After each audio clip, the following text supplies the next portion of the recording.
Right, so let's jump into the code. We've done a lot of planning. We've looked at the hardware system that we've available. We've gone through the steps of what we wanted to do, and we've really detailed down basically a way to solve the problem.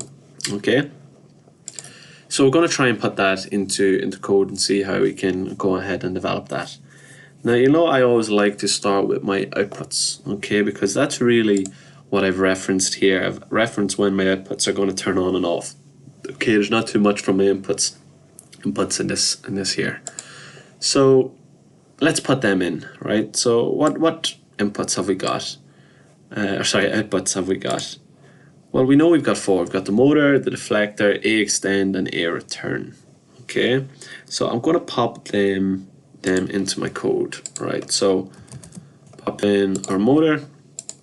We've got A extend. We've got A return.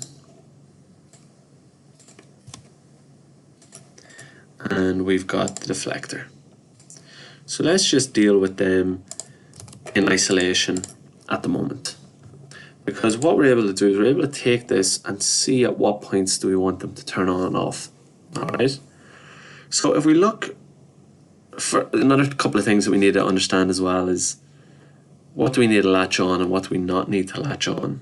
And usually we need to latch on something that is staying active for more than one step. So for example, our motor is staying active between steps 10 up to steps 50. So that's more than one step, so we need to latch it on. Same for this spring return.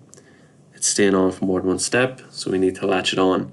And basically you got to think about, we got to latch on a spring return anyway, because if we turn off the output, it's going to return, it's going to retract automatically. And the same with the motor. If we didn't have it latched on, as soon as we moved into the next step, the motor would turn off. So if we need something latched on for a period of time, that's the indicator that we need it to latch.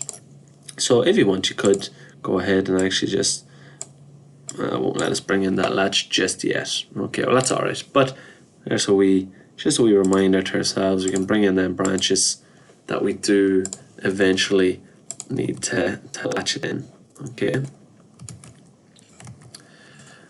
Right, so getting back to the code, let's deal with the motor first. The motor needs to come on in step 10. So how do we do that?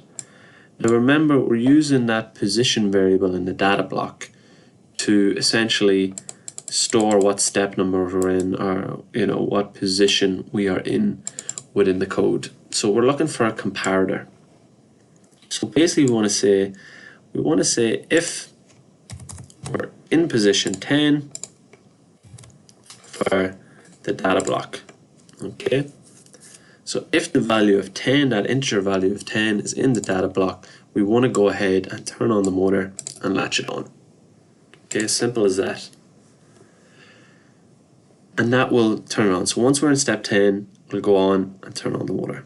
So it links nicely to this. And then look, if we're in step 50, we want to turn it off. So let's go ahead and do that. So instead of being equal to, we want to say to break the latch, we want to say when it's not equal to, let's come off. So basically you're saying at step 10, go ahead and turn it on. And then once it gets to step 50, that's going to break the latch.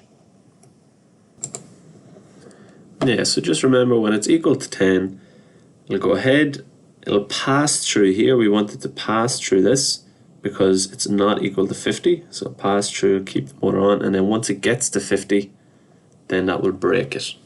Okay. So that allows us to keep the latch on. Then if we look at A also extends in step 10. So nice and easy. Bring that down, pop that in. So at step 10, A is to extend.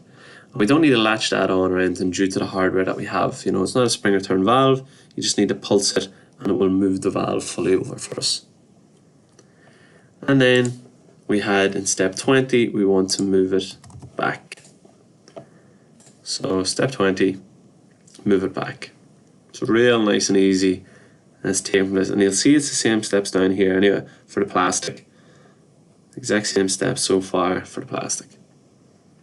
So the D only really comes in, the deflector arm only comes in with when we're doing the metal part. So we're staying at step 30. So we can copy that down. Step 30, we're going to turn on the deflector. And then again, at step 50, it's going to break it. Okay, so we need that not equal to, again, down here, breaks it. And that is our outputs set up.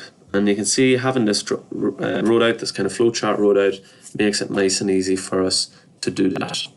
Okay, so that's the outputs. The other thing I like to add in, especially with spring returns, is that if you don't, basically, if you had to stop your system, or when you're testing your system, if you had to stop it halfway, you need a way to reset some of your springs and some of your motors and things like that. So resetting anything that's latched on.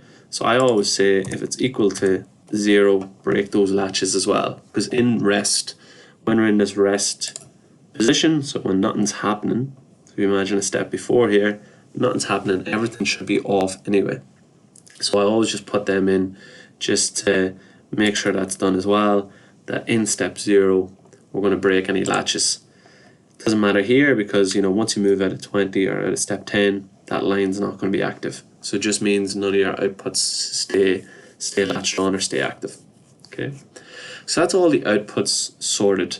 So then the next thing is what we have to do is we have to look at our inputs and how our inputs are going to trigger the step number. So we use the step number to activate the outputs, but then we need the input to generate those step numbers. So to actually put the value 10 or 30 into that storage variable.